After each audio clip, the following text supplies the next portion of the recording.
Shalom. Welcome back, everybody. Manly P. Hall, secret. Welcome back. Bruh. Asshole phone. Hey, everybody. So, welcome, Manly P. Hall, chapter 8, part 2. Yeah, that's the title of this video. Let's go. We've got a poll going. Let's see how many people vote. We got 10 votes so far. Excellent. It's a very serious poll about philosophy. But nonetheless, welcome to everyone in chat. We got some new members, or some members who've rejoined.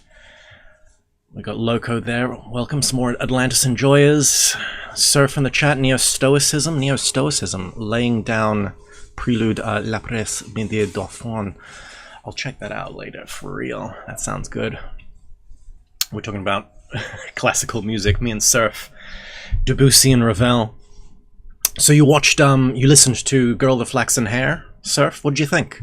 Because that's my favorite Debussy. Debussy, everyone's like, Clair de Lune. Clair de Lune is a masterpiece, for real. But Debussy's, more than just Clair de Lune. Did he... I think he's also got one called, like, Sunken Cathedral, which is really good. But my personal Debussy... I love a little bit of Debussy on the weekends. But Girl with the Flaxen Hair is this really ultra-random piece. It's small, it's super short as well. It's like 2 minutes. Very short, very short. But that's my favorite. That's my favorite Debussy, for real. Transcendental Etudes by Liszt. 5 faux follets. Okay. I'll check that one out, Tyler. Thanks for that. Ruben, hello. Bobby Bob and Big Hole Art, howdy. Out tuition. Yeah, Debussy. Debussy was a real French master, for real. Debussy had like some weird... I'm not going to say he was an occultist, but he was hanging out with like... Because around the time in the French scene was around the time that the like French occultists were like breaking into like Cathar strongholds and like doing seances, trying to, get the old Cathar Gnostics back. So it was, so he had some interesting friends and was influenced by that. So he's a real interesting guy, Debussy. Liszt as well, Satie. I love some Ravel. I love Ravel. Ravel's got a kind of a weird fairy tale vibe, I find. That's why I like Ravel. And then, these are all the French, but, the Russians, I also like the Russians, Rachmaninoff.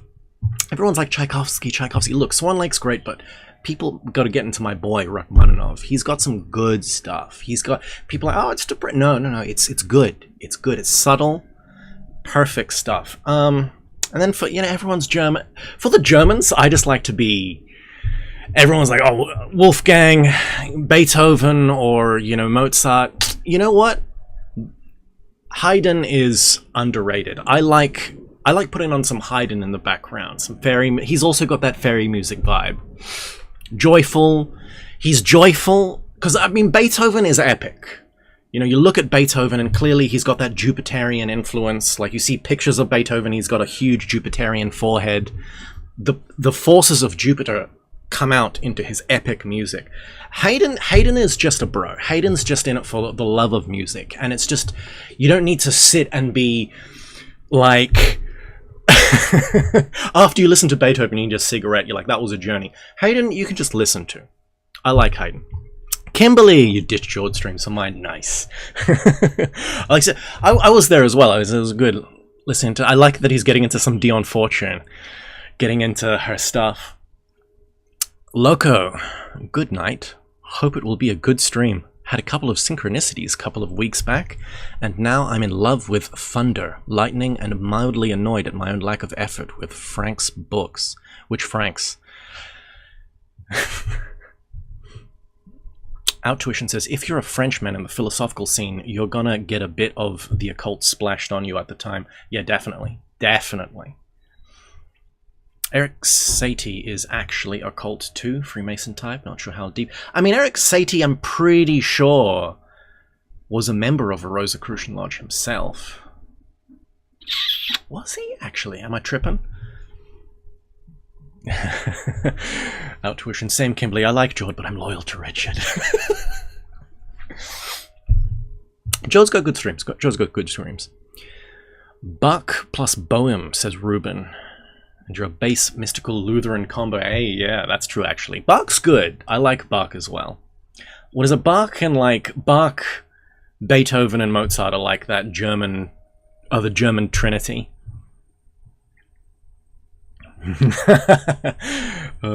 Sorry, Franz. Oh, you mean Franz Baden? Nice, nice. No, I'm there. I'm there.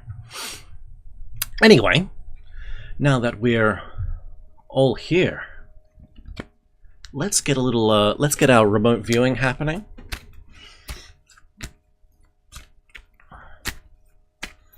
Everyone, quiet your minds, become receptive, and allow your psychic powers to take shape.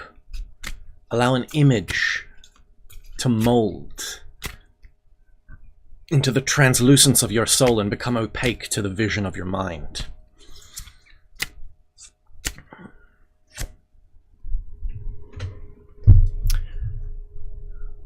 What card am I holding up, chat? What card am I holding up? Lots of symbols for this one. I mean, all of them have lots of symbols. That wasn't a tell or anything. Very interesting. So I'll put that aside. That'll be the card for today, and y'all can guess. And then we are going to jump into a little manly PP while you're all making your guesses. The birthday of the sun. The pagans set aside the 25th of December as the birthday of the solar man. So once again, Jesus' solar deity confirmed. They rejoiced, feasted, gathered in processions, and made offerings in the temples. The darkness of winter was over, and the glorious sun of light was returning to the northern hemisphere.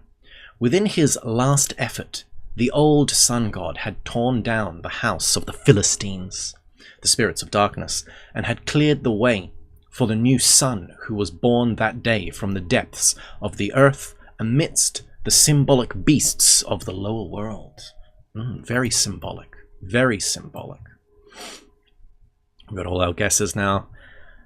A couple of Wheel of Fortunes, couple of lovers. Interesting. Interesting. Concerning this season of celebration, an anonymous master of the arts of Balliol College, Oxford, in his scholarly treatise, Mankind, Their Origin and Destiny, says, the Romans also had their solar festival, and their games of the circus in honor of the birth of the god of day. It took place on the 8th day before the calends of January. That is on December 25th. Severus, in his commentary on the verse 720 of the 7th book of the Aeneid, in which Virgil speaks of the new sun, says that, properly speaking, the sun is new on the 8th of the calends of January, that is December 25th. In the time of Leo I, so Leo a guy, some of the fathers of the church said that what rendered the festival of Christmas venerable was less the birth of Jesus Christ than the return, as they expressed it, the new birth of the sun. Very heretical, especially, I assume Leo I is a pope. It was on the same day that the birth of the invincible sun-based Naturalis Solus Invicti was celebrated at Rome, as can be seen in the Roman calendars published in the reign of Constantine, of Julian, hymn of the sun, page 155. This epithet, Invictus, is the same as the Persians gave to this same god, whomst they worshipped by the name of Mithra, and whom they caused to be born in a grotto, just as he represented as being born in a stable under the name of Christ by the Christians. So there's this descending and then giving birth to the solar deity. So with the Christian idea, esoteric Christianity, it's the birth in the manger is the symbolic of our interior nature. Why is it in a manger? Because there's animals. What are those animals? Those are our interior parts. Those are our animal desires. We start off as a normal human. We start to do the work, and then as we do the work, one of the first things we do is we make space in our animal nature so the true man can be born within us. The solar force can be born within us. Concerning the Catholic feast of Assumption and its parallel in astronomy, the same author adds, at the end of the 8 months, when the sun god, having increased, traverses the 8th sign, he absorbs the celestial virgin in his fiery course, and she disappears in the midst of the luminous rays and the glory of her sun.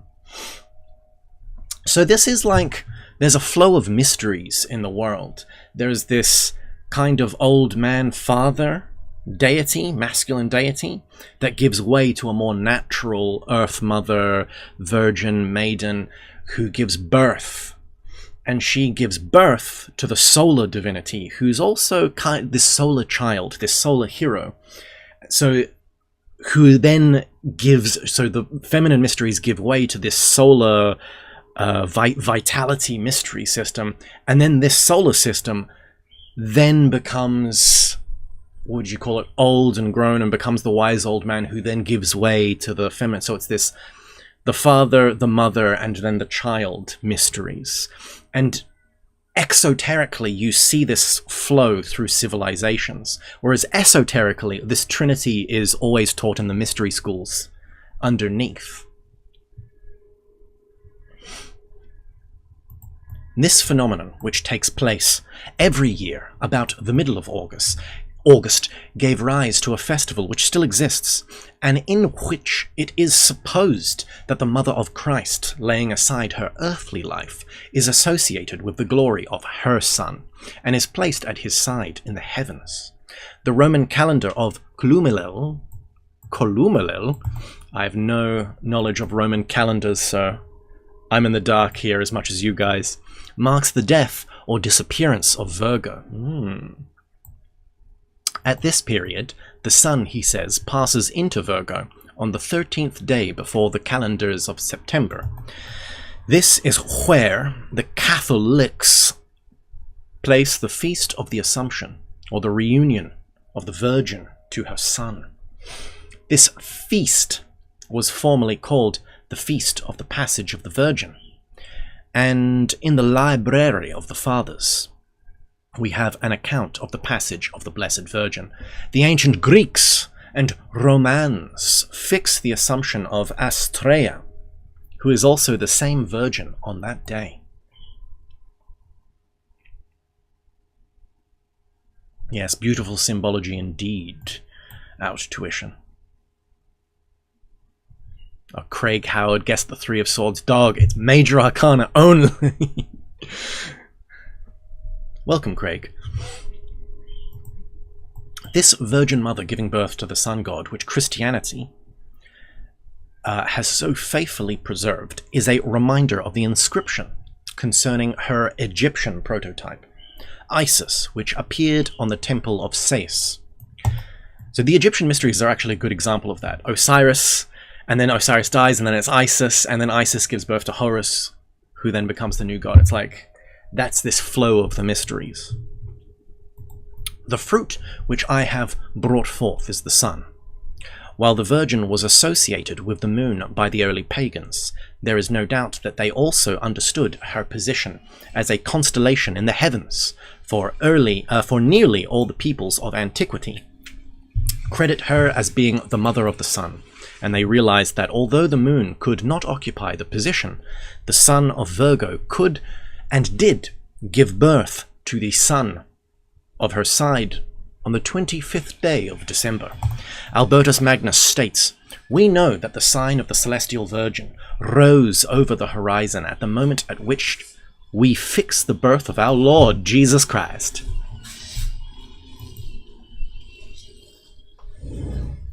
Among certain of Arabian and Persian astronomers, the 3 stars forming the sword belt of Orion were called the Magi, who came to pay homage to the young sun god, the author of mankind. So this is where we get a lot of the astrotheology people being like, it's all symbolic of changes in the stars. And it's like, yes, but there's always this, what happens in the stars happens on Earth. And it's not just that the 3 Magi are just 3 stars. They're symbolic. They're symbolic of the pagan mysteries, then giving their center of gravity, giving their energy to the new sun god, the Christ, the new religion to come. Because who are the Magi? It's like, Christians are always like, no, Christianity is the only way. And yet, who are the Magi? They're Zoroastrians. They're literal pagans who are coming to see the Christ. So it's like, no, there are other traditions that are valid.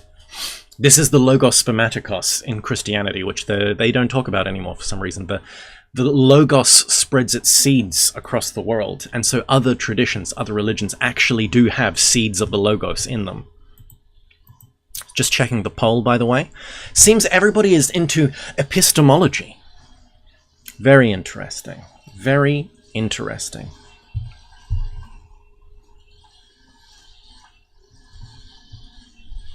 Which card is Virgo?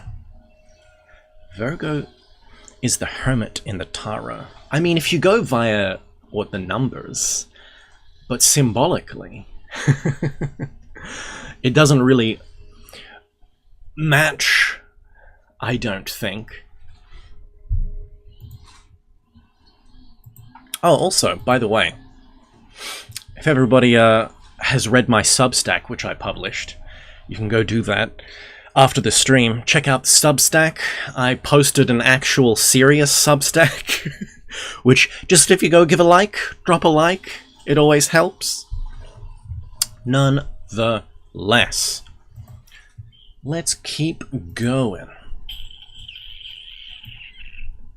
It was great, says Tyler. Thank you, Tyler. Funnily enough, actually speaking of Jord, that happened when Jord made a video on reincarnation, and I was like, yes, I have ideas on this, and that's when I started writing that Substack. And it's that thing, it's like, when I kind of write, I have wall of text fatigue, so I try to make my writing almost feel like a set of dot points instead of like an essay. So it's just like bang, bang, bang, bang, bang, and hopefully they connect together and make a kind of, I have an idea, and the points are merely, there's this idea which is like, what do you call it, a needle and a thread piercing through like these different sections to try and link them together, but it was a little all over the place, but I hope it was, I'm glad you guys found it a good read in the end. Into dot points, it was basically just a bunch of dot points interspersed with like some Wojaks to try and make it good. Hey, Nulu! We got Nulu, the reigning champ of guessing the tarot card. What's it gonna be, Nulu? What's your first impulse saying? What's your first impulse saying?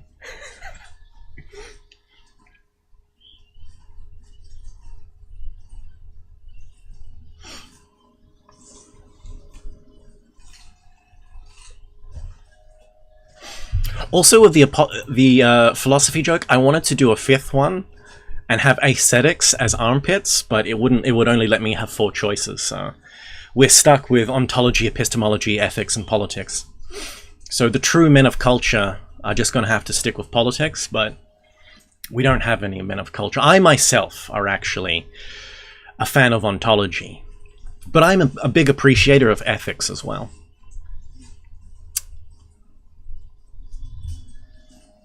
Nulu's guessing Empress? Okay.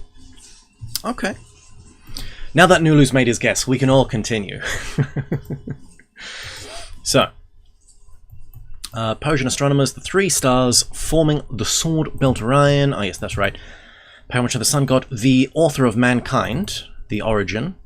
So the author of mankind, their origin and destiny, contributes the following additional information. In Cancer, which had risen to the meridian at midnight, is the constellation of the stable and of the ass. Manly P. Hall said it here. Cancer. Constellation of the... Which it isn't really. Girls who have, like, strong Cancer placements always have big boobs. Especially if... This is a fun fact. If you look up your horoscope, where Jupiter is in your horoscope, whatever sign that is, the signs correspond to body parts. So whatever sign Jupiter is in, that body part is usually slightly enlarged. So guys who have Jupiter in Taurus always have really like thick necks. I mean, if they're a Taurus already, they'll have a bit of a thick neck anyway, but there's always this interplay there with like girls who are Cancers, or if they have like Jupiter in Cancer, it's always like they always have the booba, the big titty going. But like, yeah, I mean, and then guys who have Jupiter in Scorpio, big. That's where it's at. Kimberly said ontology. Nice. Nice. Ruben's switching to Empress. No one's allowed to switch. And epistemology does seem to be winning.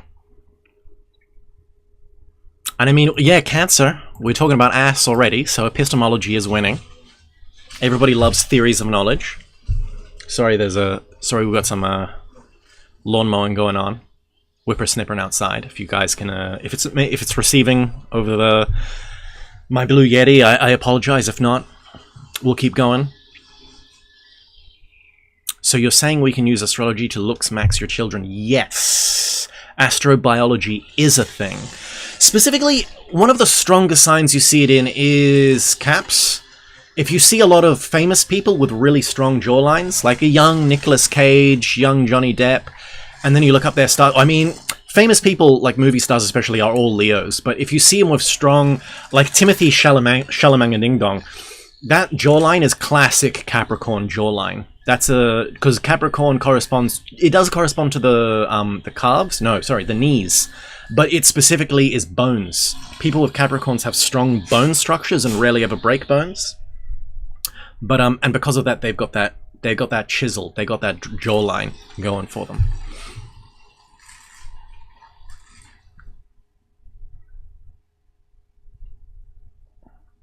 Out Tuition says, I'm starting to sweat because I got strong Virgo and Cancer placements. If Aquarius gets mentioned, I'm gonna leave. That's pretty funny. Chaff. Is this another guy? I think, has YouTube like stopped displaying people's actual usernames and it's just your @ now? Like, what is this? Another guy, is that you there? You're guessing the fool? Okay, good guess, good guess. Necrodancer, welcome. Guessing the Chariot.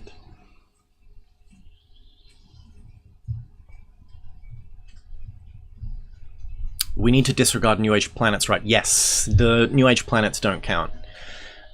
Because the outer planets more... They're general. Like, when you read stuff about the outer planets, it'll also say, like, it won't say you have these attributes. It's like, your generation will have these attributes.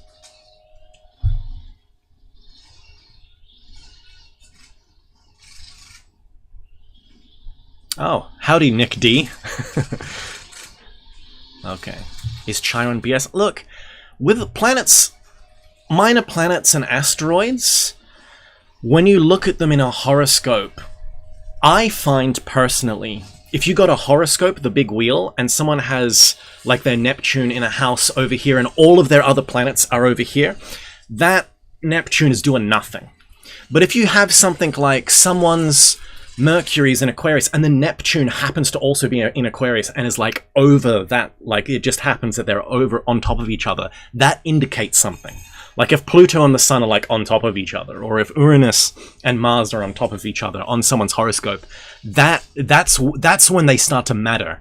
And same with meteors and asteroids, that's when they start to get funky. It's when you have the 7 traditional planets and then one of the things that the New Age has added on, when one of those things is like over one of the traditional planets or like in a strong conjunct with it, it has an effect. But if it's like an opposition is way off in another house and there's no other planets in that same house, it's completely isolated, I personally think it does nothing. It has nothing. Other energetic forces just completely overpower it. Another guy. You are another guy. That's not how you pronounce Chaffee. How is it pronounced? Shaff? Shaffy? Chuffy? Outtuition says, imagine not buying the New Planets DLC for your generation. That's pretty funny, dog. Splatter chart got a cover. Yeah, is that what you got, Kim? Because I've got like a... My chart's just all Aquarius and Capricorn, so it's all just in the 1st and 12th house. And then I've just got like some loser loner... My Jupiter's in Cancer, so I'm like... Ugh, gross. If I was a girl, I would have had the biggest... Like, I would have had a pair of Sydney Sweeneys. I would have had some heavies, dog. But now I had to be born a dude. Sorry, guys. Ruben says, I know next to nothing about astrology. Oh. And I need to fill this gap in knowledge. Are there any good books on the subject? So this is my weak point, because I literally learnt astrology tangentially through occultism. There's like... so I don't know, like a beginner's occult... Look, Chris Brennan, the literally astrology podcast guy, Chris Brennan is based and he gives good outlines, and it's just solid stuff. So just start there, man.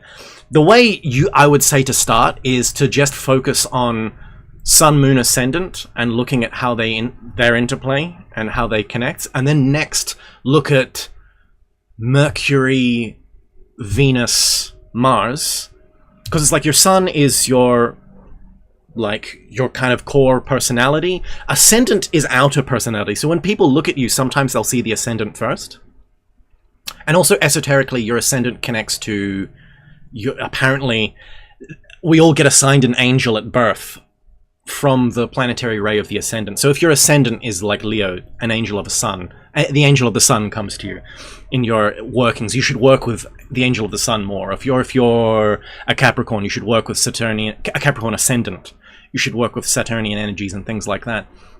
So there's the Ascendant, your Sun, your Moon is more subconscious, inner stuff. Like when you look at attributes to do with the Moon, I like to say that if you look at it with like friends and you read it out, you'll be like, I don't know if that's me, and your friend's like, yeah, that's totally friggin' you, dog.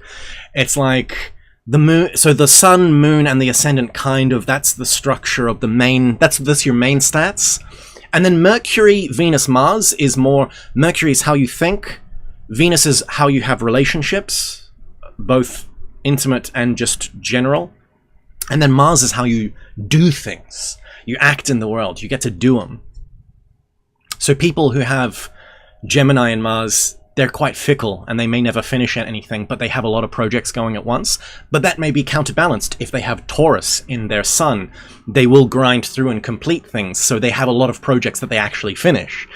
And so it's interesting then when you look at the horoscope with all the different signs and what they kind of mean in their planets, but then the contradictory energies will kind of conflate and you'll see oppositions, and that's where you kind of get into oppositions and conjunctions and when planets complement each other and when they have antagonistic energies.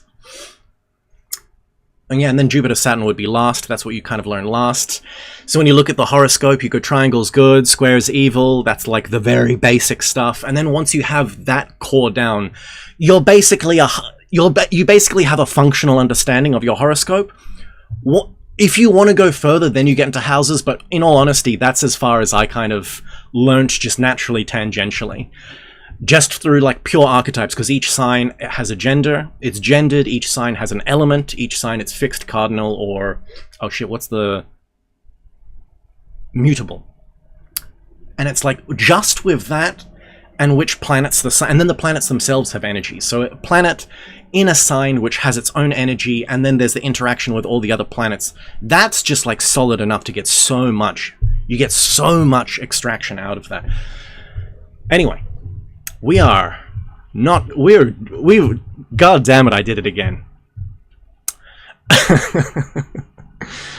Outtuition says Sun, Mars, Uranus in Aquarius. Based Outtuition, Aquarius master race. And meme analysis once told me that was an incredible energetic boost, and I could be a revolutionary. Yes, yes, 100%. Actually, so your Sun is in Aquarius, and then your Mars, how you do things, is Aquarius. So you're like probably the wackiest guy in your friend group. Contrarian, like everyone's like, we like this, and you're like, nah, I like the more obscure thing. Like that seems to be like the energy that's coming out of you, Outtuition.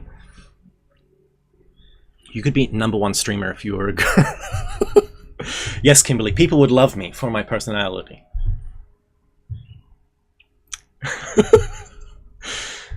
Two sets of astrology.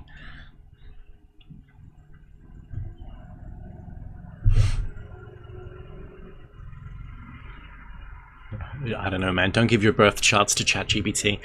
I mean, it could be an easy, cheap way to kind of start learning. But once again, my problem with, like, AI is when you look at it make mistakes, it's just kind of like, it makes me think, like, when you see something and you think it's good, you're just like, oh, man, is that...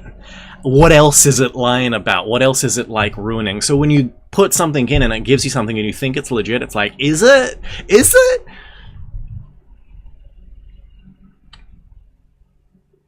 So your Sun is personality and your ascending is your persona. Yeah, your Sun is you and your ascendant is more kind of outer personality, kind of that kind of thing. The way, like, I remember meeting a dude and he was really outgoing, kind of charismatic, center of attention. And then I was like, what's your star sign? He's like, Pisces. And I'm like, Pisces? Why aren't you crying in the corner? And he actually knew a little bit of astrology because his previous girlfriend was into it. And he's like, oh, but my ascendant is Leo. I'm like, boom, there you go.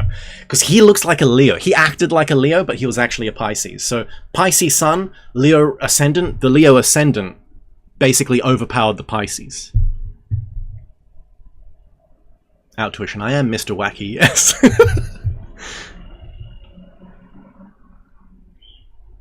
Bob is Leo Sun, sorry, Libra Sun, Capricorn Moon. That's Cancer Rising. Oof. Oof, that's interesting though. Moon. Life. Angels of life. Angels of the moon. You're going to do all... And also Capricorn Moon. Darkness, get into the caves. All of the mysteries, all of your magic should be done at night. All of your great successes and your greatest ideas should come to you at night. Where's your Mercury, Bob? And Libra Sun, interesting. Very ascetic. I feel like with Libra Sun and Capricorn Moon, you would be like a super ascetic person, but it would all be minimalist. Like, you would be someone who likes brutalism. Disgusting. Do you... Anyway.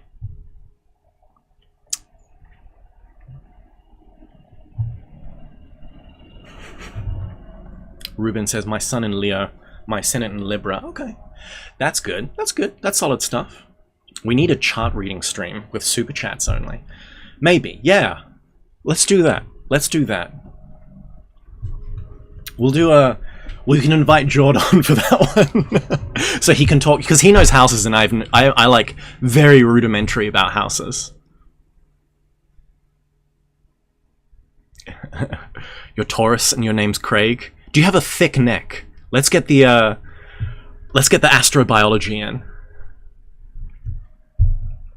Mercury Scorpio. Okay.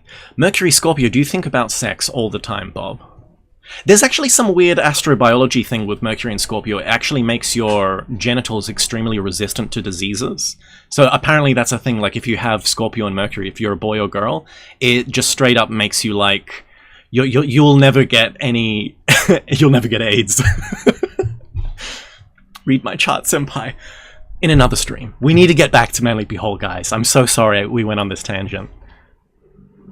Bob's like, yes, I think about it all the time. Okay, Cancer, ass. The ancients called it... What the hell is that? Persepi? Persepi Jovis. In the north... The stars of the bear are seen called by the Arabians Martha and Mary. I don't know about that. And also the coffin of Lazarus. Thus, The esotericism of pagandom was embodied in Christianity, although its keys are lost. The Christian church blindly follows ancient customs, and when asked for a reason, gives superficial and unsatisfactory explanations, either forgetting or ignoring the indisputable fact that each religion is based upon the secret doctrines of its predecessor. That's interesting. That's an interesting one.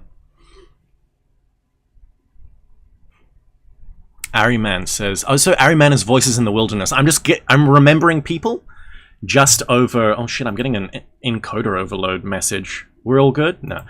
All good. I'm recognizing everybody just off of, like, your profile pictures. Hello, Richard. My card guesses the sun. Okay. You're guessing this is the sun? Voices? Is that what you're guessing?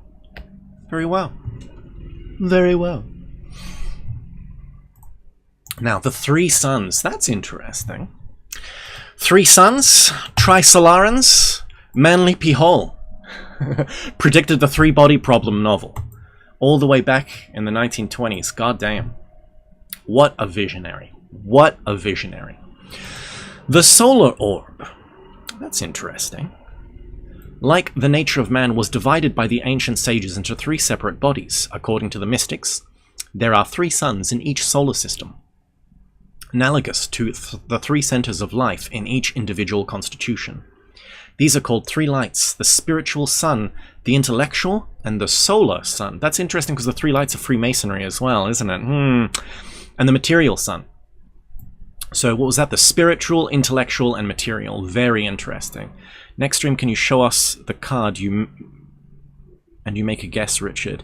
Oh, that's interesting. That would be really... I mean, that's hard, though, because I have to make sure I point it to the camera. That would be a bit hard. That would be a bit hard. But we could maybe try something like that. We'll have to get a setup for that, though. Now, symbolized in Freemasonry by three candles. There you go. There you go. I guessed that. I guessed that. The spiritual sun manifests the power of God, the Father. The solar sun radiates the life of God, the Son. And the material sun is the vehicle of manifestation for God, the Holy Spirit. So there's the sun and there's the sun behind the sun. Man's nature was divided by the mystics into three distinct parts: spirit, soul, and body. His physical body was unfolded and vitalized by the material sun. His spiritual nature was illuminated by the spiritual sun, and his intellectual nature was redeemed by the true light of grace of the solar sun. The alignment of these three globes in heaven was one explanation offered for the peculiar fact that the orbits of the planets are not circular, but elliptical. From Lily's astrological predictions. I assume Lily is a guy's last name, not a woman called Lily.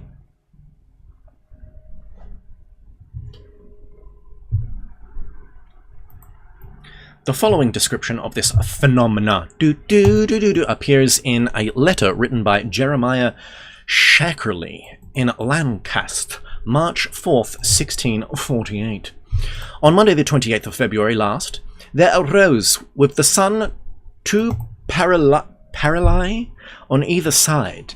Their distance from him was by estimation about 10 degrees. They continued still of the same distance from the zenith, or height above the horizon. That sun did, from the parts averse to the sun there, seem to issue out certain bright rays, not unlike those which the sun sendeth from behind a cloud, but brighter. The parts of these paralleli, which were toward the sun, were of a mixed colour.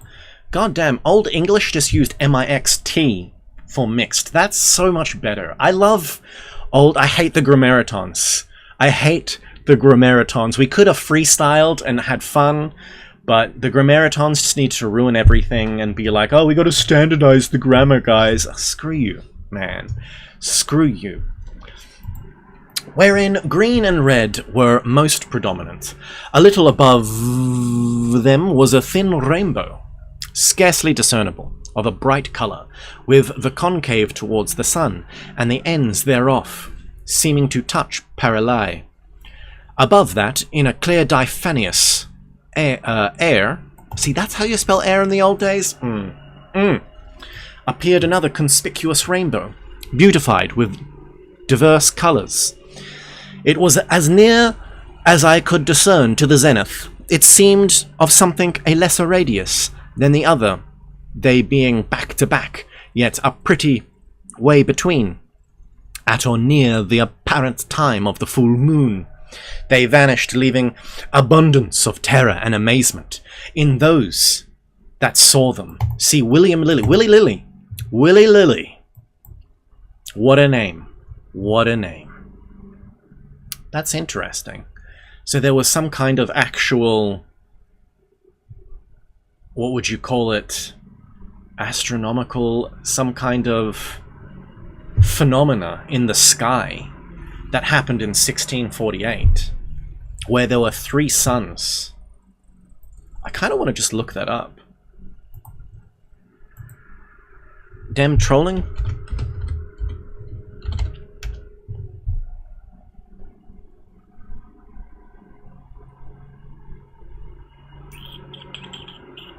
The apparition of 3 suns. Celestial phenomenon was the term I was looking for. Huh. Very interesting.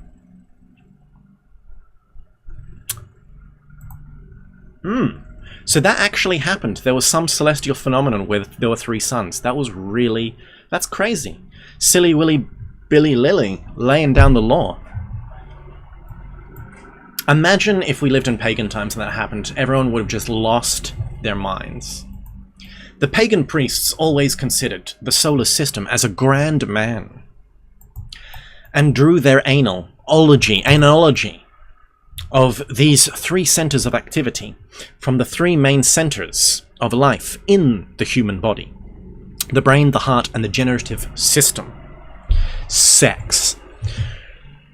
The Transfiguration of Jesus describes 3 tabernacles, the largest being the center of the heart, and a smaller one on either side, the brain and the generative system. It is possible, so this is also the 3 Dantian system from the East. It is possible that the philosophical hypothesis is the existence of the 3 suns is based upon a peculiar natural phenomenon which has occurred many times in history.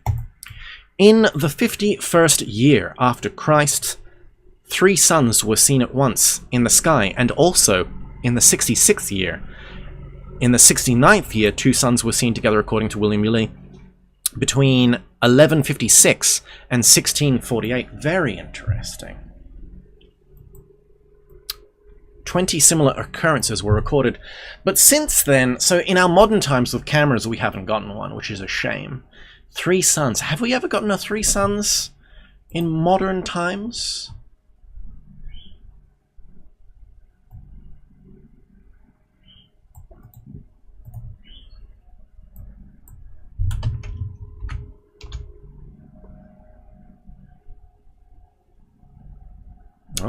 Oh, Chengdu, China. They got some 3 suns. That's interesting.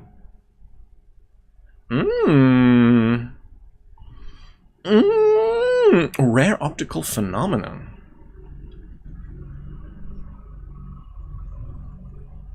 That's very interesting. Dang, I mean, that looks like a load of suns there. Man, when the server doesn't render properly and we get multiple suns, I love it when that happens. That's so cool.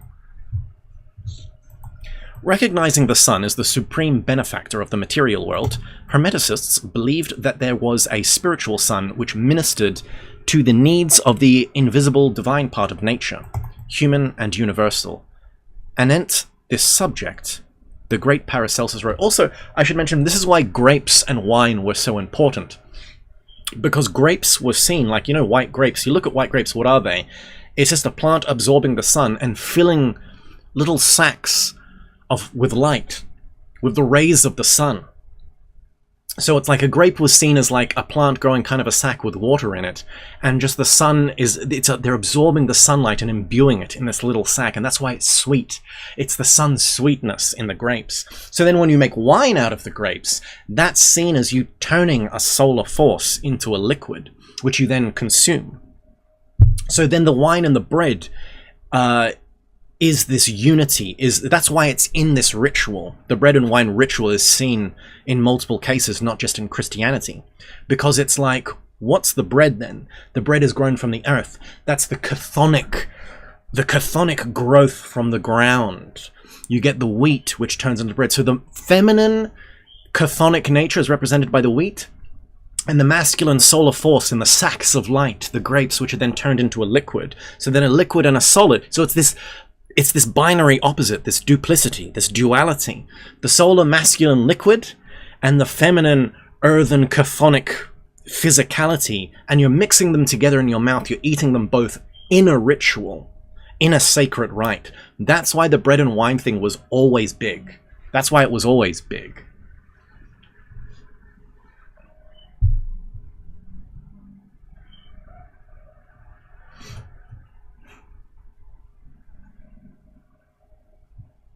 Now, what did Paracelsus write? So, the great Paracelsus wrote, "There is an earthly sun, which is the cause of all heat, and all who are able to see may see the sun, and those who are blind cannot see him may feel his heat. There is an eternal sun, which is the source of all wisdom, and those whose spiritual senses have awakened to life will see that sun and be conscious of his existence." So hold on, there is an eternal sun. So there's a sun behind the sun which is eternal. "But those who have not attained spiritual consciousness may yet feel his power by an innate faculty called intuition." So you can feel the invisible before you can see the invisible. That's right, intuition. Our boy, Paracelsus, laying down the knowledge, based. Certain Rosicrucian scholars have given special appellations of these three phases of the sun. The spiritual sun they call Vulcan.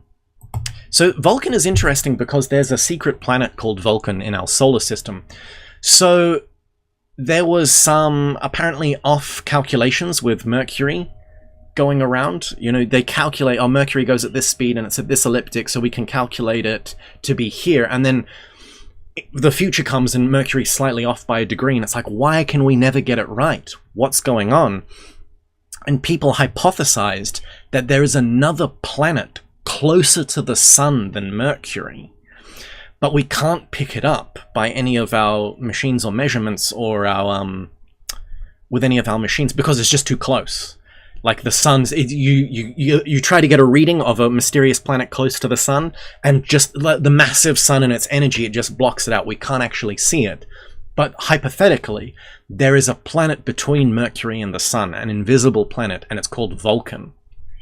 So you can look that up. I don't think they bother with it in modern times, and you know, we have computers that can kind of calculate it, but Vulcan is a hypothetical extra planet that for some reason astrologers don't talk about anyway. But yeah, it's called Vulcan.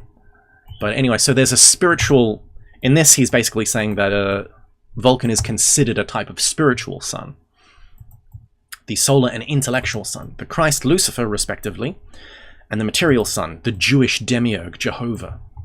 Lucifer here represents the intellectual mind without the illumination of the spiritual mind. Therefore, it is the false light. The false light is finally overcome and redeemed by the true light of the soul, called the second Logos, or Christ.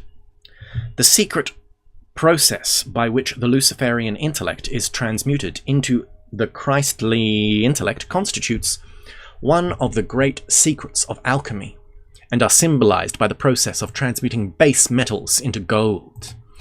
In the rare treatise, Secret Symbols of the Rosicrucian, Franz Hartmann defines alchemy. So also it should be mentioned, this book, The Secret Symbols of the Rosicrucians, is not written by Franz Hartmann. It was published anonymously in the 1800s, late 1700s maybe? Franz Hartmann translated it into English. He was one of the first to do that. However, his translation is apparently bad, and there's another translation which is apparently better. So I'm like, huh. But apparently Manly P. Hall got a hold of Franz Hartmann's one, and so he's exerting it here. The symbol of wisdom, the center of power or heart of things. The sun is a center of energy and a storehouse of power. Each living being contains within itself a center of life, which may grow to be a sun. Yes. That is what true alchemy is about, turning dog shit into a star. In the heart of the regenerated, the divine power, stimulated by the light of the Logos, grows into a sun which illuminates his mind. So, the seed within our heart is developed and illuminates our mind. In a note, the same author amplifies his description by adding, the terrestrial sun is the image or reflection of the invisible celestial sun. The former is the realm of spirit, what the latter is in the realm of matter. But the latter receives its power from the former. So matter receives its power from the interior world. Our sun seems to be this churning engine of energy, but it's actually the secret sun behind it, which gives it its power. I've heard of Vulcan, and some people talked about a planet of Tiamat. Then there's Planet X, but that's all. Yeah, Planet X gets a little wacky. Alchemists are said to be the sons of Vulcan. That's more, I believe the sons of Vulcan thing is more of the god Vulcan. Vulcan is Hephaestus, the smith god. So you get the god of smithy is the, the guy who works with a furnace. So, Vulcan, he's down in the ninth sphere. He's the metallurgist, which is what the alchemists are into, making gold.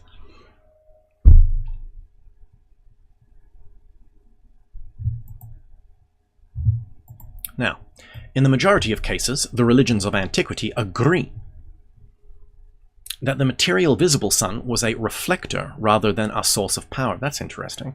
The sun was sometimes represented as a shield carried on the arm of the sun god, as for example Frey, the Scandinavian solar deity. This sun reflected the light of the invisible spiritual sun and truth. It is a realm of effects. The invisible causes of these effects belong to the spiritual world, hence the material world is the sphere, or soul world is the sphere of mediation. So hold on, we've got physical world, and then we've got the spiritual world is the world of beginnings and causes, and the soul world is a mediation. So we have something in between. So pure spiritus, pure matter, and then in between matter we have soul. This is where concepts of like the astral body being this third substance that actually mediates between the dualism of matter and spirit.